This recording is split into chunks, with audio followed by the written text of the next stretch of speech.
Hello, tutors of Literacy Volunteers of Washington County. This is Teresa, and I'm here with another video highlighting our resources on our website. So we're starting here at the beginning of our website. We're going to click on Resources, and we're going to go to Recommended Websites. And today we are going to look at ESOL Courses. ESOL stands for English Speakers of Other Languages. This is a free teaching and learning platform, and they publish free online self-study lessons for English students and resources for English language teachers and tutors. We're going to click on the button, and it will bring us to the website. Now, something you need to know about this website is that it was designed, I believe, in the UK. It has UK pronunciation and American pronunciation on it. So you got to be mindful of that when you're picking activities or doing things, that some exercises are going to have a bit of a British bent. They seem to be pretty proactive on their online materials for English language learners, which I can appreciate. However, it can cause problems for especially beginner learners when things might be a little confusing. But it still has a lot of good resources. And like I said, it does also have American accent stuff as well, American English. They have listening, English for work, grammar, vocabulary, learn by listening with songs, reading, writing, life in the UK and life in the United States. And then on the side over here, they have some free online courses for beginners. Something you might, if you have a student who's a very much beginner, you can encourage them to look at. Featured lessons, browse by type, and word games and puzzles.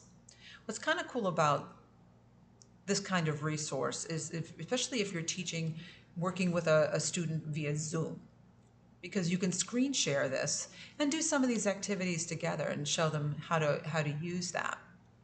Let's take a look and see what it has to offer. We have listening, so we'll click on that. Now, some of these you have to read for the student to listen. Many have a recording or a video, and then questions with that. So you have to kind of go through and look and see, also see what subject interests you.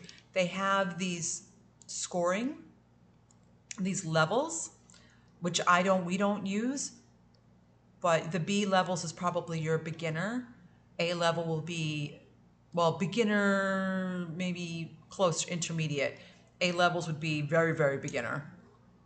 And then they go from there. So, you kind of have to go around and see. Let's look at which one. Oh, Northern Lights. That's a nice one. And here it starts with an introduction and a warm-up. So it's great. It kind of formats the lesson for you. And then you can listen to it. And you click on that button, and it will tell you all about the Northern Lights. Highlight some vocabulary, and here's some practice tests. So some listening comprehension. You can have the student listen to it and then pick the right answer for the question. Reading comprehension. There's some grammar gap fills, and they can fill that out. You can also show the solution. And then there's answer keys for that as well. So this is a neat little listening exercise, something that students can do independently as well, but you can also do them with them. So there's different exercises like that for listening. Let's look at grammar. Grammar, a lot of it is just lessons. Some of these are lessons, and then we have little grammar tests or quizzes or things. And so there's some activity here as well. And beginner, they have it by beginner and elementary, I believe. So we must be mindful, though, with some of this, that it may be British English.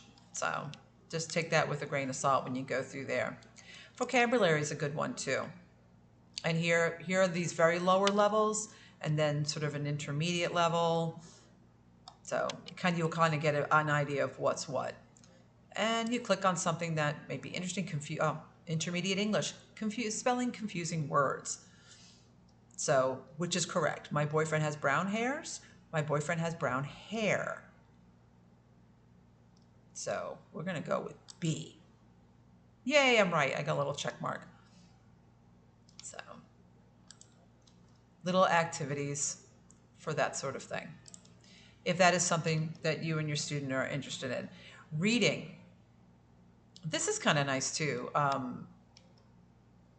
Daily routines. So we'll read about that. And here we have what Christoph does on Saturdays. And this is very simple right here. And then they have where does he come from and little comprehension questions. So again, that's a practice your student can do on their own, or you can do it with them. And there's plenty. And they different levels. So if you have to turn it up a notch, you can. There's writing. I'm not all familiar with their writing, but making a sentence, I'm forbidden. I don't have access to that. Okay, well, forget that then.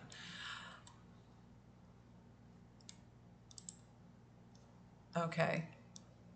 Writing might not be on the table. Giving out personal, yeah. So I guess writing is not an option on this one. That's okay.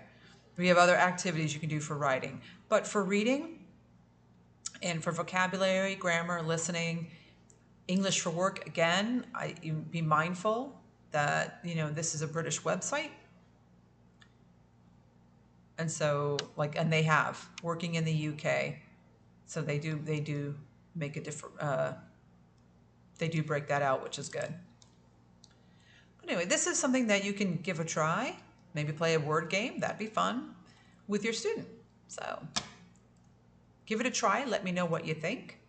And have a good one. Thank you.